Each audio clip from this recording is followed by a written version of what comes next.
Le travail domestique, tout ce qu'on fait à la maison, on produit des choses, on fait de la cuisine, on est avec ses enfants, etc.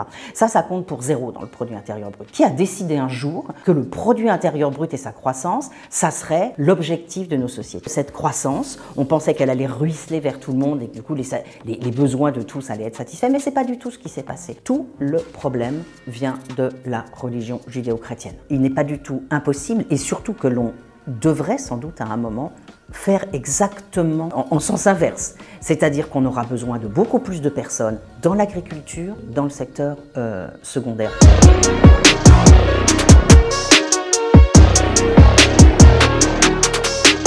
Dominique, merci à toi, quel honneur que tu sois ici sur cette chaîne qui s'appelle Limite.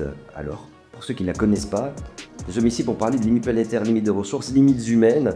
On essaie de comprendre un petit peu dans quel monde on vit, parce que forcément, on nous dit beaucoup de choses, que l'avenir est vers cette direction-là, mais parfois il y a des signes qui démontrent que ce ne sera peut-être pas forcément comme ça que ça va se passer. On est là pour essayer de nuancer, comprendre cette complexité du monde. Alors, Dominique, pour les personnes qui ne te connaissent pas, il peut y en avoir. Est-ce qu'il pourrait te présenter, s'il te plaît? Oui, alors merci Vince de m'avoir invité, ça me fait très plaisir. Donc aujourd'hui, je suis professeur de sociologie à l'université Dauphine. J'ai commencé ma vie dans l'administration, m'occupant de politique sociale et de questions de travail. J'ai travaillé très longtemps au ministère du Travail et j'ai écrit régulièrement sur les questions du travail et les questions de la croissance qui m'ont amené à m'intéresser à l'écologie, disons.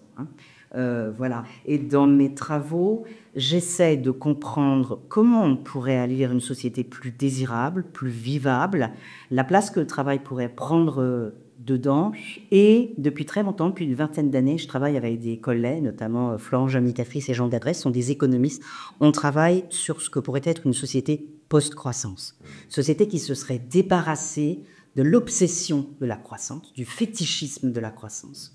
C'est quelque chose qu'on ressent beaucoup aujourd'hui. On a parlé beaucoup, effectivement, dans cette émission.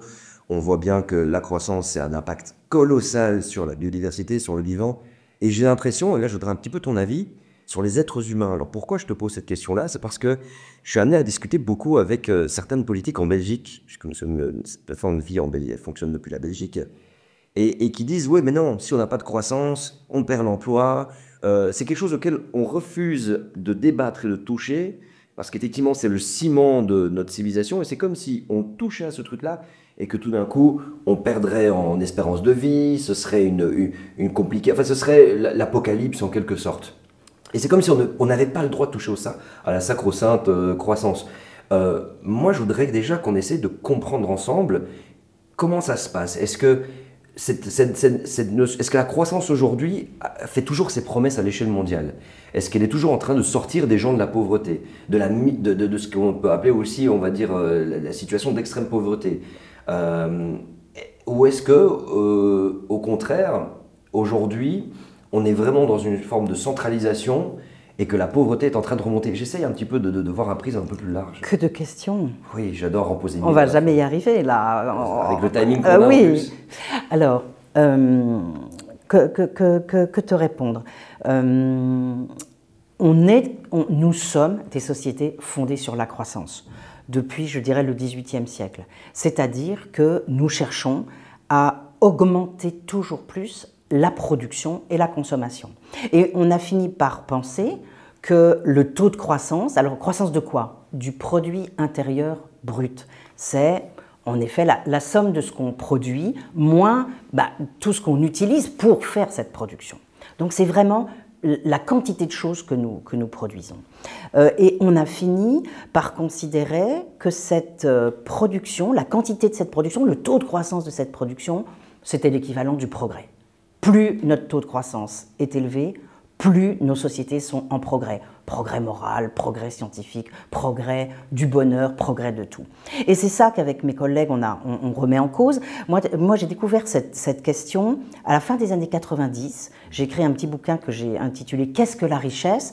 Je me disais, comment se fait-il? En fait, j'étais venue par le travail. Et ma première question, c'était pourquoi est-ce que le travail, c'est la seule activité humaine qui est valorisée? Pourquoi est-ce que toutes les autres activités, s'occuper de ses enfants, jardiner, discuter, avoir du lien, pourquoi tout ça, ça compte pour zéro? Et donc, c'est là que je suis arrivée au fétichisme du PIB, c'est-à-dire la seule activité qui vaut quelque chose dans le produit intérieur brut, c'est le travail. Les autres activités n'existent pas. Par exemple, je donne juste un exemple, le travail domestique, tout ce qu'on fait à la maison, on produit des choses, on fait de la cuisine, on est avec ses enfants, etc. Ça compte pour zéro dans le produit intérieur brut. Donc je me suis dit, mais qui a décidé un jour que le produit intérieur brut et sa croissance, ça serait le nec plus ultra, ça serait l'objectif de nos sociétés. Et donc j'ai vu tout le travail qu'avaient fait les économistes au long du 18e, 19e siècle pour nous montrer que, et d'ailleurs pas seulement les économistes, hein, plus on produit, mieux c'est, plus on consomme, mieux c'est. Par exemple, il y a un économiste un Français qui s'appelle Jean-Baptiste Say, qui nous dit que plus on consomme, plus les facultés humaines s'affinent, on devient plus intelligent. Si on ne consommait pas, on deviendrait comme des brutes.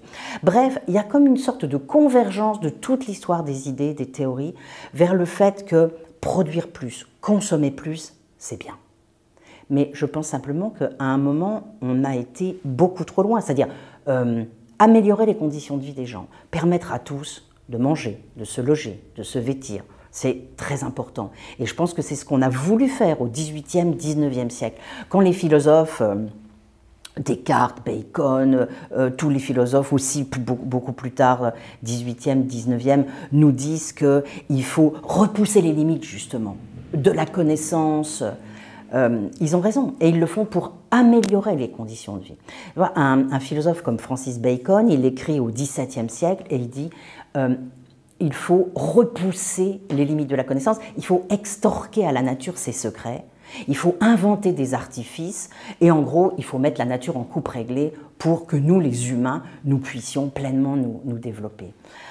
Et donc, on va résumer tout ça dans un seul indicateur au XXe siècle, le taux de croissance du PIB, et on continue à vivre là-dessus. Alors que, par exemple, dans nos sociétés développées, ça fait longtemps qu'on aurait pu, qu'on devrait pouvoir donner à tout le monde un logement, de quoi vivre, etc.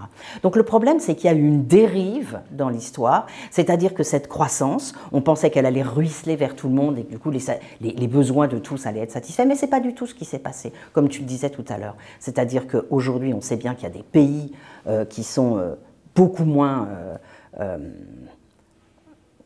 qui permettent beaucoup moins à leur population de satisfaire leurs besoins essentiels, pendant que d'autres produisent trop et consomment trop. Donc je pense que c'est ça qu'il faudrait revoir. Alors tu me disais, est-ce que la croissance, ça a quand même servi à quelque chose? Oui, la croissance a servi à quelque chose, et on sait bien que dans les dernières décennies, elle a permis par exemple à des milliards de personnes de sortir de la pauvreté. Maintenant, je me demande si d'une certaine manière on n'a pas pris un marteau pour écraser une mouche. Enfin, ma comparaison n'est pas la bonne, c'est pas ça qu'il faut dire. Mais est-ce que d'autres voies étaient possibles? Est-ce qu'on aurait pu sortir toutes ces personnes de la pauvreté en procédant autrement, en ne détruisant pas complètement la nature? Parce que ce qu'on n'a pas dit encore jusqu'à maintenant, c'est que la croissance, elle va de pair, jusqu'à maintenant, elle est allée de pair avec la destruction de la nature, des fondations même de notre monde et de notre capacité à vivre. Et ça, c'est tout à fait prouvé. Là, les perspectives sont très inquiétantes. On sait que les scénarios climatiques que l'on possède, enfin les prévisions des climatologues, les pires, sont dépassées. Donc on doit réfléchir sur cette croissance et sur notre addiction à la croissance. Alors tu me dis, est-ce qu'on pourrait vivre sans croissance? Les réactions que tu racontes, des gens qui disent oh, on ne peut pas se passer de croissance. La croissance, c'est l'emploi, la croissance, c'est le progrès, la croissance, c'est donner à manger à tout le monde. Oui, on les rencontre, évidemment, et elles sont aujourd'hui les plus nombreuses. La majorité des auteurs, des théoriciens, des économistes évidemment, nous disent qu'on ne peut pas se passer de croissance. Ce que nous proposons avec mes collègues et amis, c'est non pas brutalement de passer dans la décroissance, de tout arrêter, quoi. Pas du tout. Je pense qu'il faut organiser la décroissance de la taille de l'économie, organiser la décroissance de notre empreinte matérielle. C'est ça le plus important. Si jamais, avec la croissance, on pouvait avoir une diminution radicale de l'empreinte matérielle, bah pourquoi pas? Moi, je ne suis pas du tout contre la croissance, mais pour l'instant, la croissance va de pair avec la croissance de notre empreinte matérielle, et c'est ça qu'on doit diminuer. Je dois comprendre, est-ce que c'est culturel ou est-ce que c'est inscrit dans notre processus évolutif, ce besoin d'accumulation, qui fait que nous aurions créé aujourd'hui l'appareil industriel, nous aurions répondu à des besoins qui sont intrinsèques en nous et qui, au final, auraient été, on va dire, parce que c'est intéressant, tu disais, ouais, est-ce qu'une autre voie aurait été possible? Parce qu'en fait, ce n'est pas une voie qui répond à des besoins d'un cerveau archaïque, où c'est vraiment culturel, et en fait, on a mis ça dans la tête des gens, et on vit là-dedans, et qu'au final, on peut très bien sortir de ce schéma culturel. Moi, j'aime beaucoup l'histoire des idées. Je trouve qu'elle explique beaucoup de choses. Tu as un auteur en 1967 que j'aime beaucoup. C'est un historien américain. Il s'appelle Lynn White et il écrit un article qui s'appelle « Les racines historiques de notre crise écologique ». Et lui, il dit « Tout le problème vient de la religion judéo-chrétienne ». Pourquoi? Parce que dans la Genèse, donc un texte qui a été écrit 5 siècles, 10 siècles avant notre ère. Notre sortie de la considération du vivant, enfin, de nous humains en tant que... Oui, continue. Dans la Genèse, il est écrit que Dieu a créé Adam et Ève et il leur a demandé de dominer les autres espèces et d'assujettir les autres espèces. C'est-à-dire, il a autorisé les humains à transformer la nature pour que celle-ci serve ses propres fins. Pourquoi? Parce qu'il est le couronnement du monde. L'être humain, il est fait, à la différence des autres espèces, il est fait à l'image de Dieu. Donc il y a une transcendance de l'humain vis-à-vis du reste de la nature, et il a donc l'autorisation de mettre cette nature en coupe réglée. Et alors bon, il y a eu... Cette thèse n'est pas nécessairement vraie, mais elle dit des choses intéressantes. Mais j'en reviens à l'histoire des idées. Un autre moment, la philosophie du 19e siècle.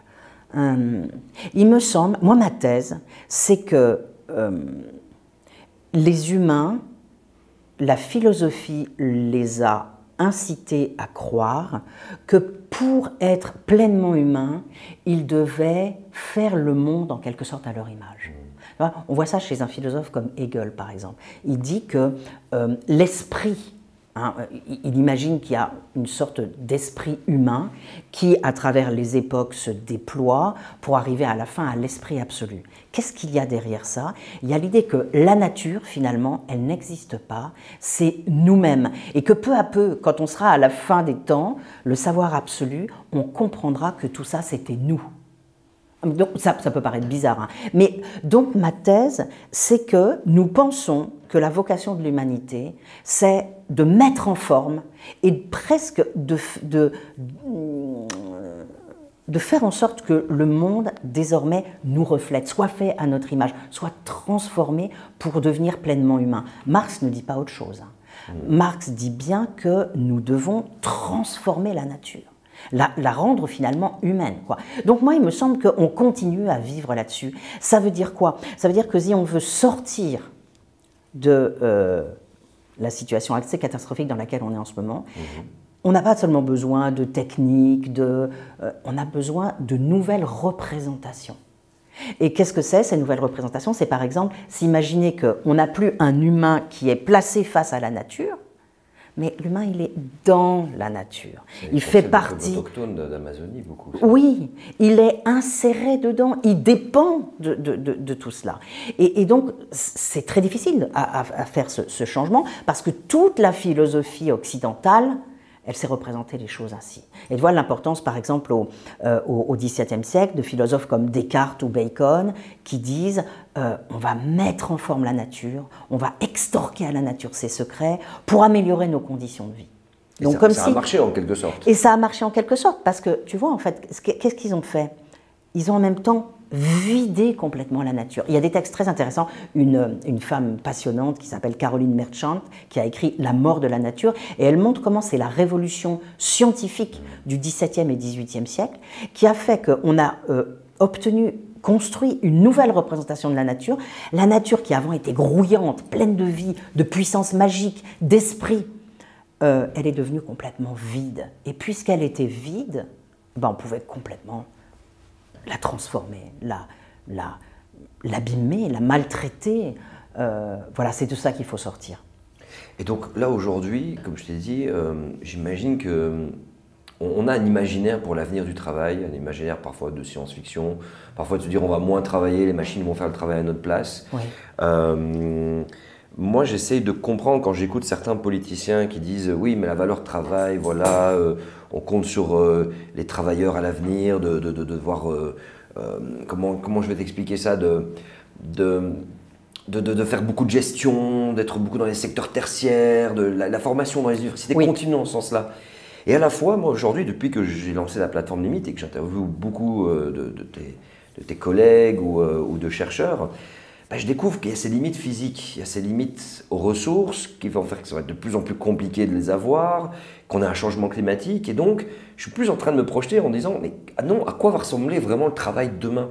En prenant tous ces éléments-là en compte, que j'ai l'impression que beaucoup de politiciens ou même beaucoup de personnes telles que des Elon Musk ou des Jeff Bezos, qui ont un pouvoir, même des milliardaires, qui projettent en fait leur vision du monde sur le reste de la planète Terre, qui ont un pouvoir d'influence immense sur des influenceurs YouTube, TikTok, sur des investisseurs, sur des membres de la société civile, sur des politiciens, qui disent ça va être ça, mais non, moi j'ai besoin de savoir de ton côté, de toi et le travail que vous avez fait avec vos collègues, vers quoi on se dirige potentiellement comme type de travail, quoi. Parce que je t'explique pourquoi, j'aime beaucoup aller dans les écoles professionnelles pour expliquer les limites planétaires, toutes les écoles de main-d'œuvre, parce que j'ai comme la sensation, quand je creuse tout ça, qu'on va retourner en fait à devoir, on va être obligé de revaloriser le travail de la terre, le travail manuel. Et donc j'essaie de focaliser là-bas en disant, vous avez l'impression d'être en division 3, d'avoir raté la Champions League, vous avez raté vos études, enfin bref, il y a tout un déterminisme qui fait que beaucoup de gens se retrouvent là.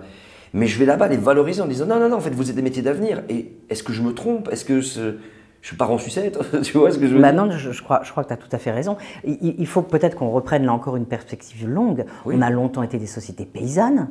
Les gens vivaient en autoproduction, produisaient eux-mêmes leur nourriture, leur habitat, etc. Et on est sorti de cette situation assez tardivement. Et qu'est-ce qui s'est passé donc, au moment de la révolution industrielle, au XIXe siècle? C'est qu'on a réduit considérablement la population qui travaille dans l'agriculture pour augmenter en effet le secteur secondaire, puis le secteur tertiaire. Et Alfred Sauvy, l'économiste, disait qu'il y avait un déversement, que c'était très bien, c'est-à-dire toute la population active, elle passait dans le secteur secondaire, puis dans le secteur tertiaire, puis pourquoi pas dans le quaternaire, les liens, etc. Moi, je pense tout à fait comme toi qu'il n'est pas du tout impossible, et surtout que l'on devrait sans doute à un moment faire exactement en sens inverse. C'est-à-dire qu'on aura besoin de beaucoup plus de personnes dans l'agriculture et dans le secteur secondaire. Pourquoi ? On a besoin de continuer à produire, bien sûr, mais on doit produire différemment. On doit produire en utilisant beaucoup moins, plus d'énergie fossile, donc moins de mécanisation, moins de machines qui consomment de l'énergie. Et donc, en effet, je crois qu'on va en revenir à l'huile de coude d'une certaine manière. Et qu'on a besoin de toute façon, si tu compares la main-d'œuvre utilisable dans l'agriculture conventionnelle et dans l'agriculture biologique, on a besoin de beaucoup plus de main-d'œuvre dans l'agriculture biologique. Et c'est comme ça sur tous les secteurs. On va avoir besoin de beaucoup plus de travail humain. Maintenant, la vraie question, il y a plein de questions qui se posent une fois qu'on a dit ça. Est-ce que ces emplois ne seront pas plus pénibles? Et oui, c'est ce que te répondent les gens. Ils disent, ah bah ouais, d'accord, vous voulez nous faire revenir au Moyen-Âge, quand on se baissait, c'était voilà, des conditions physiques horribles, etc.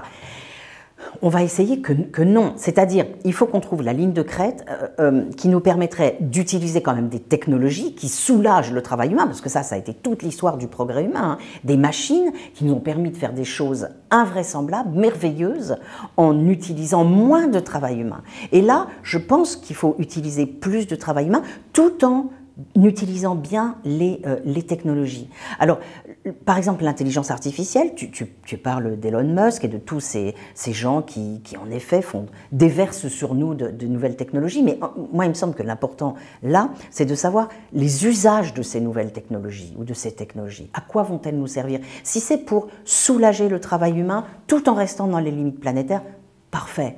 Si c'est pour autre chose, et pour des choses qui ne servent qu'à quelques humains privilégiés, non. Donc, il faut qu'on continue à produire, il faut qu'on continue à satisfaire les besoins essentiels de tous. Il me semble que ça doit être ça, notre objectif, et pas de produire plein de choses inutiles en espérant un ruissellement qui n'arrive pas.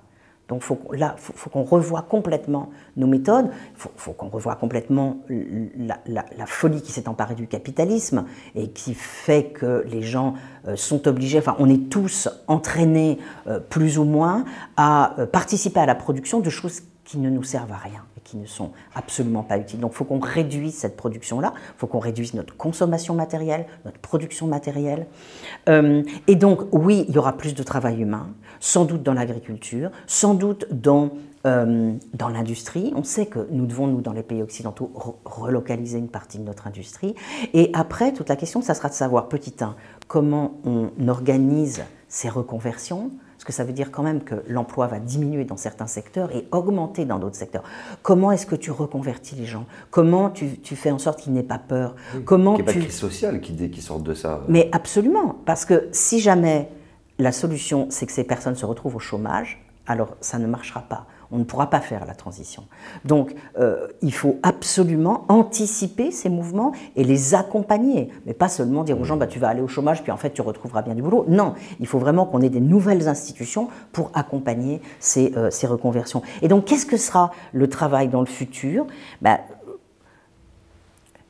ce que nous montrent les travaux qu'on possède un peu là-dessus, c'est qu'il n'y aura pas nécessairement plein de nouveaux métiers, mais il y a beaucoup d'emplois qui seront transformés. Il faudra qu'on travaille autrement, peut-être avec des gestes moins agressifs pour la nature, avec des machines moins agressives, moins d'extractivisme, comme on dit, non, moins de gestes agressifs vis-à-vis de l'endroit où nous sommes, moins de grosses machines qui utilisent de l'énergie. Si on imagine les villes du futur, moi je les imagine, j'aime bien les travaux de Agnès Sinaï et Yves Cochet qui imaginent des biorégions, c'est-à-dire des régions qui ne vivent pas complètement en autosuffisance, mais où il y a des ceintures maraîchères autour des villes. Et si on pense à l'entreprise du futur, je crois qu'il faut qu'on sorte de ces immenses entreprises multinationales avec des chaînes de valeur extrêmement longues. Il faut que les entreprises se replient en quelque sorte, deviennent de taille plus humaine et se replient peut-être sur des territoires plus petits, pour, en effet, avec des circuits courts, satisfaire les besoins des gens qui sont autour, mais sans organiser la valse des produits et des éléments des produits comme ça autour du monde, comme c'est le cas aujourd'hui. C'est vrai parce qu'on a la sensation, quand on regarde la direction qu'on prend, c'est qu'on continue à aller à fond. Et je me dis, mais il y a des limites. Il y a des événements, des inconnus. Il y a un confinement, il y a eu le Covid par exemple. Il y a des événements climatiques intenses. Et il y a des études qui sortent qui démontrent que, à cause du changement climatique, la chaîne d'approvisionnement mondiale va être fortement impactée. C'est des pertes colossales. Je sais pas, parfois tu sais, j'essaye pas trop de simplifier le monde, mais parfois de me dire, mais c'est quoi? C'est des gens qui se disent, bah, je changerai bien et on va bien tout changer, le moment où ça ira plus. Mais ça veut dire que le moment où ça ira plus chez nous, dans les pays, on va dire, industrialisés, ça veut dire que d'ici là, en fait, les pays, on va dire, du Global Sud auront des impacts, mais qui sont déjà en ce moment, qui sont déjà présents. Oui. Mais c'est quoi? Est-ce que c'est l'électrochoc? Il y a peut-être quelque chose d'assez psychologique. C'est comme je suis en couple avec ma chérie, on est dans notre quotidien, on fait notre truc. Bon, elle s'ennuie, elle le vit mal. Tout d'un coup, après des années, elle me dit c'est fini, ciao, je me barre. C'est le moment en fait, ton monde s'effondre et que tu non, s'il te plaît, reviens, attends, je promets, je change, je vais tout transformer. J'essaie de faire cette métaphore, cette analogie. J'ai l'impression que c'est un peu la même chose. C'est oui, mais on pousse à demain, ça fonctionne encore. Mais pourtant, absolument, pendant qu'on a la sensation que ça fonctionne encore, j'ai l'impression que des secteurs sont en train de fermer. En Belgique, nous, par exemple, on a Audi qui ferme. Ils sont en train de mettre tout le monde dehors, les sous-traitants, tout le monde. parce que voilà, il y a plein de choses qui ont été ratées, parce que la voiture, pareil, c'est quelque chose de relativement du passé. Et ces gens-là se retrouvent comme ça, à 45-50 ans, en mode non mais qu'est-ce qu'on va faire quoi? Et de nouveau, c'est ouais, on verra, on va manager. Alors que perso, si demain je suis politicien, je fais tout de suite une institution de la transformation sectorielle, par exemple, ou quelqu'un qui est viré, qui se retrouve dans un plan comme ça, je la ramène dans un bureau et je lui dis qu'est-ce que tu as toujours aspiré à faire? Ah, j'ai toujours voulu faire ça. Eh ben, on te paye ta formation, on te paye tout, on gère tes frais pour qu'ils reparticipent à l'économie de demain, en quelque sorte. C'est un gros truc. Mais j'ai l'impression que tout le monde attend vraiment que ce soit, on va dire, le déluge pour agir, quoi. Oui, je pense que c'est absolument ça.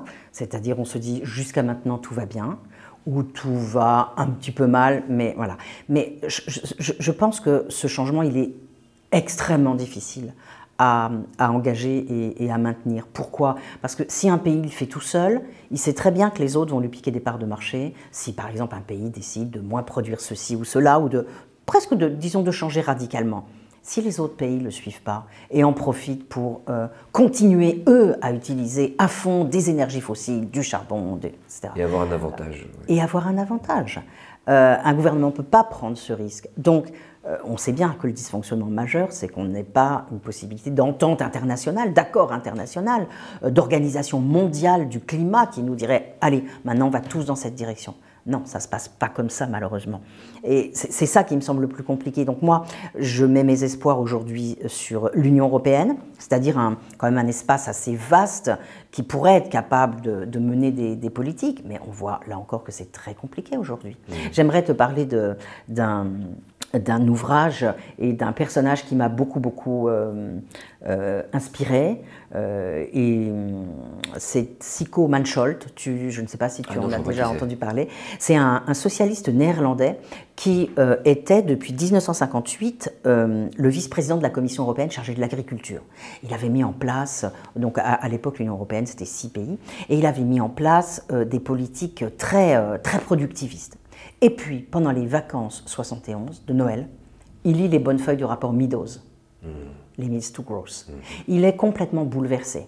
Il comprend ce qui pourrait se passer, puisque donc le rapport nous dit qu'il y a des limites, notamment en termes de ressources naturelles, et qu'on risque l'effondrement si on continue dans cette voie. Et Mansholt, il écrit une lettre au président de la Commission européenne, son collègue, dans laquelle il lui explique ce qu'il faut faire. Il lui dit, écoute, il faut organiser la bifurcation écologique de l'Europe. Maintenant, il n'y a que l'Europe qui peut le faire. Et voilà comment il faut faire. Et il explique, il faut réduire la consommation matérielle, mais comme les gens ne le supporteront pas bien, eh bien, il faut augmenter les consommations immatérielles, les services publics, le loisir, les promenades, etc. Oui, tout ce qui va nous permettre d'être tranquille, pas penser à tout ça, oui, bien sûr. Il faut faire un plan de descente énergétique, réduction de la production matérielle, à la fois européen, national, local, et que tout ça s'emboîte bien. Il faut une croissance zéro, sinon négative.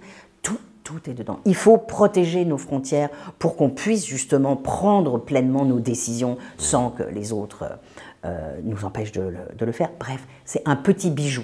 Les éditions du Petit Matin l'ont republié récemment, donc ça s'appelle La Lettre de Sico Mansholt. C'est un bijou extraordinaire. Qu'est-ce qui se passe? La lettre est fuite dans la presse. Tous les partis politiques lui sautent dessus en disant mais quel scandale, comment ça la croissance zéro, voilà. Et c'est vraiment la curée contre ce pauvre Mansholt. Tous les partis politiques en France notamment, ça commence par Georges Marchais qui est secrétaire du Parti communiste français à l'époque et qui dit, alors il instrumentalise cette lettre parce que 72 c'est le moment où il va y avoir un référendum pour l'entrée de 4 nouveaux pays dans l'Union européenne et Marchais est contre. Et il est contre l'Union européenne, et il dit « Regardez ce que c'est l'Union européenne, hein. C'est organiser l'appauvrissement des ouvriers, c'est complètement scandaleux. » Et la parenthèse se referme, on est en 73, c'est la crise pétrolière, et Mansholt, qui devient néanmoins président de la Commission européenne, il ne pourra jamais mettre en place son plan. Mais je pense que c'est ça qu'il faut faire. Il faut simplement qu'on reprenne ce plan, qu'on le mette au goût du jour, mais il y avait déjà tout, et qu'au niveau européen, déjà, on essaye de faire quelque chose. Mais comme tu l'as vu, là, au niveau européen, le problème, c'est qu'on est coincé par les règles budgétaires. Et moi, je pense qu'il faudrait un sursaut européen, c'est-à-dire vraiment qu'il y ait une solidarité européenne pour qu'on se dise, bah, nous, en effet, on va vraiment devenir le continent qui va faire cette bifurcation écologique. Mais pour ça, il faut qu'on consacre énormément d'argent, construire des nouvelles infrastructures, à réorganiser complètement notre société, à accompagner les reconversions dont on parlait tout à l'heure. Comme tu disais faire une formation. Mais oui, faire des formations pour mettre dans ces nouveaux métiers. Mais malheureusement, je crois qu'on n'en prend pas le chemin. Il y a quelque chose dont je voudrais te parler. Tu vois, je suis d'origine sénégalaise et c'est une idée qui m'est venue. J'ai jamais travaillé sur ces questions-là. J'ai jamais regardé s'il y avait d'une thèse ou de la recherche autour de ça. J'ai une sensation, j'ai une opinion, que le système économique dans lequel on est, qui est tellement en train de faire courir les gens derrière des carottes, derrière l'objectif commun de la croissance, de regarder la maison 4 façades, atteigner cette vie-là, à l'échelle locale, donc tu as Paris, puis tu as les banlieues, tu vis dans Paris, puis tu vis en banlieue où c'est plus compliqué, et puis tu vis au Sénégal, à Dakar, et puis tu vis reculé. Et pour avoir, c'est mon pays d'origine, quoi, et pour aussi avoir eu la chance d'aller en Amazonie, où j'ai vu que cette notion de croissance arrive jusque dans des villages amazoniens, oui, avec des téléviseurs écran plat qui arrivent, et que le matérialisme rentre, et on se compare aux voisins, et on veut le nouveau modèle. Vrai, le piège arrive aussi. Et de ma modeste expérience, je me suis dit un truc, je me suis dit, comment c'est-il que dans mes communautés, on soit autant en train d'être en concurrence, en surconcurrence. Je te donnais un exemple concret. Je côtoie beaucoup de rappeurs de Belgique, des rappeurs français, j'en ai côtoyé beaucoup, et on a quelque chose dans le rap qui revient beaucoup, on parle beaucoup des jaloux. On parle beaucoup, ouais, les jaloux, ils ont empêché que ma réussite, etc. Je fais un gros fuck aux jaloux. C'est quelque chose qui arrive beaucoup dans le discours du rap. Et c'est quelque chose que j'entends beaucoup au pays, genre, ouais, c'est là les jaloux, celui-là il est jaloux de ça, de ça, de ça. Et on entend ça un peu partout. Et j'ai remarqué que moins t'as de thunes, plus la concurrence est rude, et que dans ces groupes de rap, quand tu as un rappeur qui éclot, tout le monde arrive et les gens préfèrent arnaquer leurs potes pour 10 000 balles qu'ils peuvent se faire d'un coup parce que le rappeur est devenu super connu, on le vend vite à un festival, on se fait une 10 000 balles cash dans la poche, plutôt que se dire non, attends, on a une opportunité, on peut valoriser ça et pas se faire 10 000 balles d'un coup, mais se faire peut-être 1 million d'euros sur 10 ans ou sur 5 ans. Mais que le court-termisme, en fait qu'on saute dessus. Et ça, je l'ai ressenti beaucoup dans mes frangins, dans la musique. Je l'ai ressenti beaucoup au Sénégal, qui est dans un cadre de survie, où c'est tout ce qu'on peut choper là, maintenant, tout de suite, on le fait, et qu'il n'y a pas cet esprit de vouloir se dire on va cultiver sur longueur. Et toi qui as travaillé ces notions-là, je voudrais que tu me répondes un petit peu à ces questions. Est-ce que plus on est en bas de l'échelle, plus on se fait des coups de pute, excuse-moi? Ça, je pense pas. Je pense que c'est un système. Je pense que c'est un système de valeurs qui oblige tout le monde à agir de cette manière-là. Regarde à l'école. À l'école, on organise quand même la compétition entre les enfants. Hein. Il faut avoir la meilleure note. Tu as une sélection par l'échec, c'est-à-dire que ceux qui n'y arrivent pas, ils sont vraiment mis de côté, presque désignés. Donc je pense que c'est une affaire de système collectif de valeurs. Et je vais encore te répondre avec l'histoire des idées. Il y a eu un texte très important qui a été publié en 1740, qui s'appelle La fable de Mandeville. C'est une histoire c'est une fable qui, comme ça, a été publiée et qui a fait scandale à l'époque. Pourquoi? C'est l'histoire d'un essaim d'abeilles. Et ces abeilles, elles sont vicieuses. Elles vivent dans le vice, dans le luxe. Et plus elles sont vicieuses, plus elles produisent et plus elles sont riches. Donc c'est une fable qui dit plus vous faites les choses mal, en truandant, mieux c'est. Les vices privés sont une source d'enrichissement public. Et puis la fable se termine ainsi. Jupiter trouve que tout ça, ça suffit, et il les rend vertueuses, ces abeilles. Elles deviennent vertueuses. Et qu'est-ce qui se passe? L'essaim périclite complètement, parce que comme il n'y a plus de vice, il n'y a plus de production. Et il y a une citation, un morceau qui dit « La modération, cette peste de l'industrie ». Donc, si tu es dans la modération et dans la vertu, tu produis plus rien, et tout s'arrête. Et si tu veux, cette fable, elle est vraiment symbolique du changement de valeur qu'il y a au XVIIIe siècle. C'est-à-dire que jusque-là, Dans la philosophie grecque, dans la philosophie chrétienne, tu avais une vertu absolument majeure qui était la tempérance. Et ce n'était pas seulement une vertu individuelle, je fais des efforts, etc. C'était une vertu collective. Par exemple, le grand philosophe de ça, c'est Aristote. Tu dois respecter toujours la juste mesure, le juste milieu. Pas de crématistique. La crématistique, c'est l'argent. Tu fais des trucs uniquement pour augmenter ton argent. Non, l'économie, c'est bien gérer sa maison, etc. Et donc, tu as au XVIIIe siècle une rupture avec toute cette philosophie-là. Et à partir de là, c'est cette espèce de dérive où on a en effet de la consommation ostentatoire, de la compétition. C'est moi qui ai la plus grosse production, c'est moi qui vais... Voilà. Et donc, je pense que ce dont on a besoin aujourd'hui, c'est vraiment d'un changement de valeur, de notre système de valeurs, où ce qui va être apprécié, récompensé dans notre société, ce sont des comportements de coopération, des comportements de solidarité, comportements collectifs.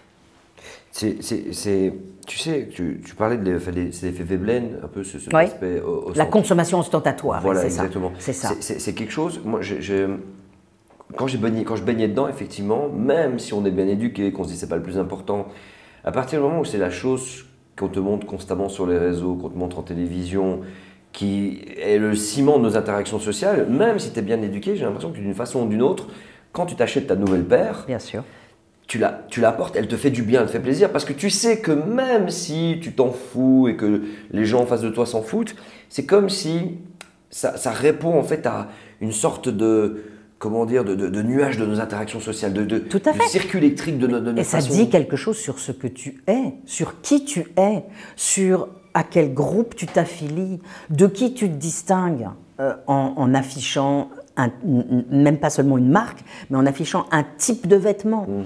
Et donc c'est Baudrillard qui disait ça, hein, la consommation c'est un langage. C'est pas du tout... Si, on n'aurait pas besoin de plus consommer si c'était juste pour satisfaire ses besoins, parce que les besoins ils sont assez vite satisfaits finalement, les besoins physiques. Oui.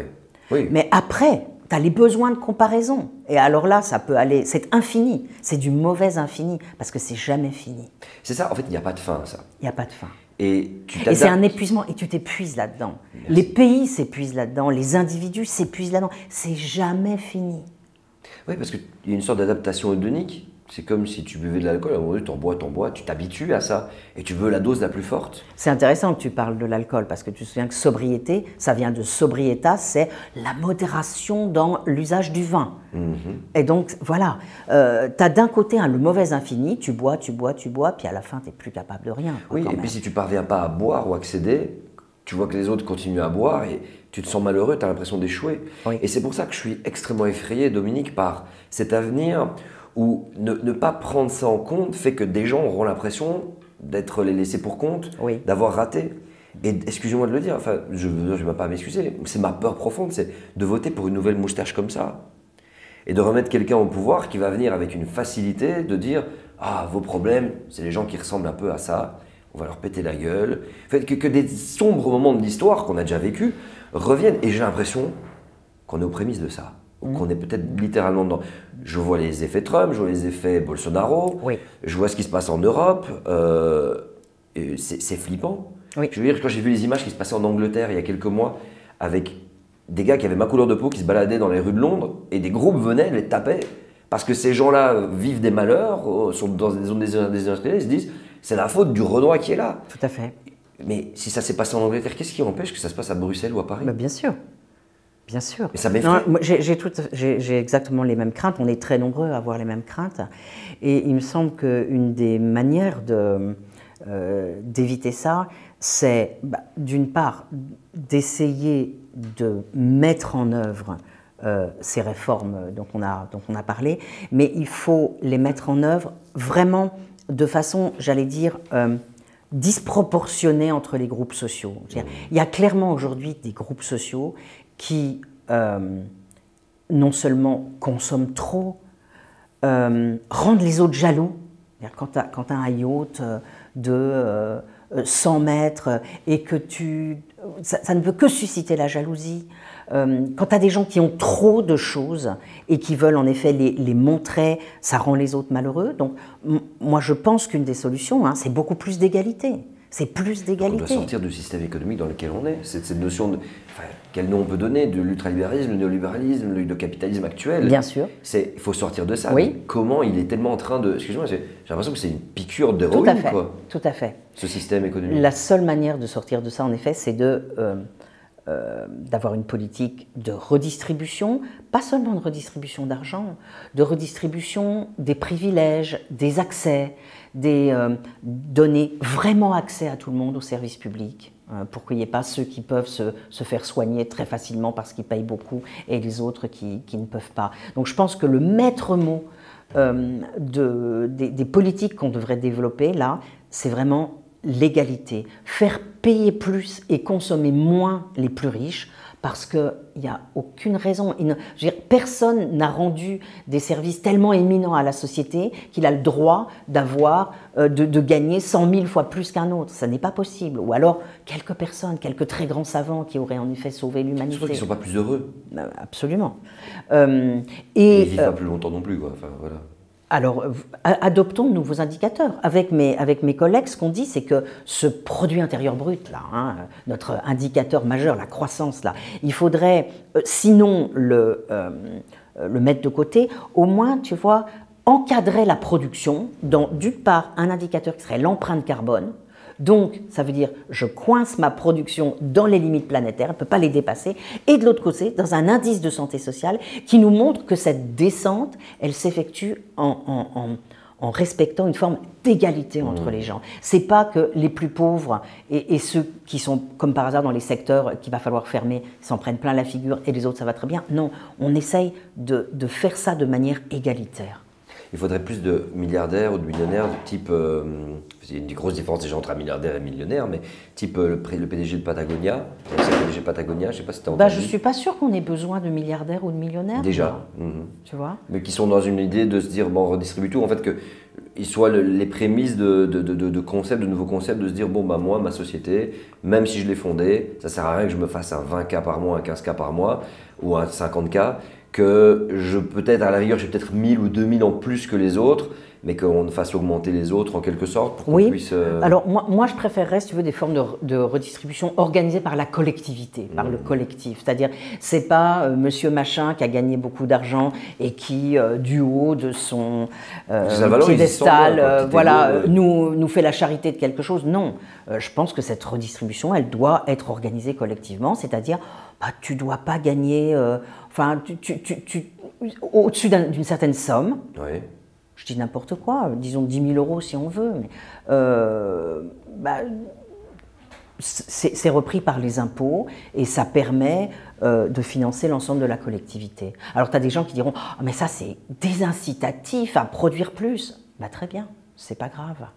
Peut-être que ça sera incitatif à produire différemment, justement. Oui. Pas d'énormes volumes, mais des choses en moindre quantité, mais d'une plus grande qualité. Dont on a réellement, fondamentalement besoin. Exactement. Et en guise de conclusion, moi j'ai envie de t'amener sur… Quand j'ai ces discours un peu avec des personnes, ils me disent « ouais, tu veux me ramener au communisme stalinien ». C'est un sophisme qui arrive très souvent. Bien sûr. Je suis sûr qu'il y a des personnes qui nous regardent et peut-être certains de nouveau qui vont commenter ça. Soyez les bienvenus, commentez, il n'y a aucun souci. Tu parlais d'égalité, de mettre des plafonds, c'est du communisme en quelque sorte ou pas? C'est un nouveau mot? C'est autre chose? Et pourquoi est-ce que c'est fallacieux d'utiliser le terme communisme stalinien, tout ce que tu veux? Parce qu'on sait très bien, on considère que le communisme a échoué parce que ça s'est très mal terminé en Union soviétique. J'utilise pas tellement ce mot, j'aime bien le mot de solidarité. Je pense que si on veut, on a besoin d'une certaine cohésion sociale. Et pour qu'on continue à vivre en société, il nous faut pas trop de différences. Alors, faut permettre à chacun, bien sûr, d'assumer une certaine différence. Mais après, il faut pas que ces différences permettent de dominer les autres, de les mettre sous ta coupe ou de détruire à la fois la cohésion sociale et le monde physique dans lequel on se trouve. Je trouve que dire ça, c'est pas hyper révolutionnaire. quand tu as cette boussole qui est là et qui fait que la plus petite, la personne la plus reculée du monde entier comparée à ce grand système qui centralise l'énergie, les capitaux, les technologies, etc. et les droits d'auteur ou, devrais-je dire, les brevets, que celui qui se trouve dans le village le plus reculé, certains non, hein, certains sont très bien, très contents comme ils vivent, et d'autres sont là, ah le rêve, on me l'a vendu en rêve à la télévision, les Canal+ diffusés partout sur Terre, etc. On te vend quelque chose, que c'est ça la réussite, il faut l'atteindre. Comment t'infléchis ça à partir de nos zones où j'ai l'impression que c'est une gangrène qui a été dans les cerveaux de tout le monde? C'est quoi? Est-ce que c'est localement trouver une méthodologie qui procure plus de bonheur que jouer à la PlayStation? Oui, c'est ce que je te disais avec Manchol tout à l'heure, quand il dit il faut essayer de détourner nos énergies de la consommation matérielle vers d'autres types finalement d'occupation. Alors ça veut dire aussi qu'il faut, et on revient à notre sujet, hein, changer sans doute radicalement le travail. C'est-à-dire que le travail ne devrait plus être mis au service de l'enrichissement de quelques personnes qui produisent des biens et services dont on n'a pas réellement besoin, mais au contraire au service d'abord de la réparation de notre monde. Il a vraiment besoin d'être réparé, et puis après de la, j'allais dire, du maintien de l'habitabilité de notre monde. Et là, on voit bien que le travail retrouverait son sens parce que tu participerais à quelque chose de beaucoup plus vaste, de beaucoup plus large que toi. Et là, à mon avis, il y aurait une voie de sortie. Donc un travail qui aurait retrouvé son sens. Et si je peux dire juste un mot de conclusion pour revenir sur ta toute première question, sur le moment très inquiétant dans lequel on se trouve. J'ai lu récemment un rapport qui m'a beaucoup frappé, d'un climatologue qui s'appelle Tim Lenton, un climatologue britannique, qui a écrit avec la Fédération des actuaires britanniques. Et ce qu'ils disent, en gros, hein, c'est qu'aujourd'hui, on a produit beaucoup de scénarios de changement climatique et qu'ils leur semblent tous hors sol. C'est-à-dire ces scénarios qui nous disent que, bon, en gros, on va s'en tirer, quoi.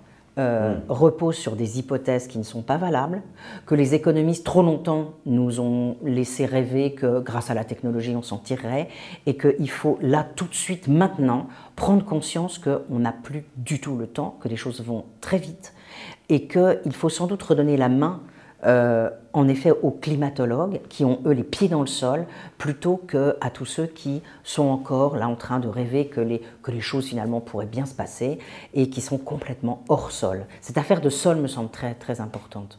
Dominique, je pourrais tellement parler avec toi encore pendant des heures et des heures, tu n'imagines pas à quel point. Du fond du cœur, merci. J'espère qu'on aura l'occasion de faire une deuxième partie. Avec plaisir. Un jour, que ce soit ici à Paris, à l'Académie du Climat ou encore à Bruxelles. Merci pour ton travail. Merci à toi. Voilà, dans l'équipe, beaucoup de personnes t'aiment beaucoup, respectent beaucoup ton travail. Et si jamais de votre côté, ça vous intéresse, merci d'ailleurs pour le petit cadeau, la mystique de la croissance, comment s'en libérer, allez prendre ce livre très sympa. Voilà, ça en vaut grave la peine. Et je viens de constater que je l'avais à la maison. Ah, ça fera un cadeau pour quelqu'un. Ça fera un très bon cadeau. Mais encore une fois, un livre que je crois que les éditions m'ont envoyé et que j'ai de nouveau pas eu le temps de lire. Je vais me rattraper. Tu as un rendez-vous, je vais te laisser y aller. Merci. Merci du fond du cœur. Abonnez-vous, likez, commentez, comme d'habitude. Vous savez très bien, on est là pour essayer de mieux comprendre le monde ensemble. Et si cette vidéo vous a parlé, eh ben, n'hésitez pas, vraiment, c'est important à la partager. Vous l'envoyez Telegram, WhatsApp, Signal, par message, par mail à quelqu'un en disant « Regarde cette vidéo, c'est absolument important ». Et puis ça c'est le Graal, vraiment, le Tipeee, le PayPal.me, les liens sont en description si jamais vous voulez nous filer un coup de main. Attention à ne pas désirer la croissance des abonnements. Tout ce qu'on espère, c'est la croissance des partages des idées. Merci à toi Dominique. Merci. Porte-toi bien. Merci. Oh, c'est trop cool.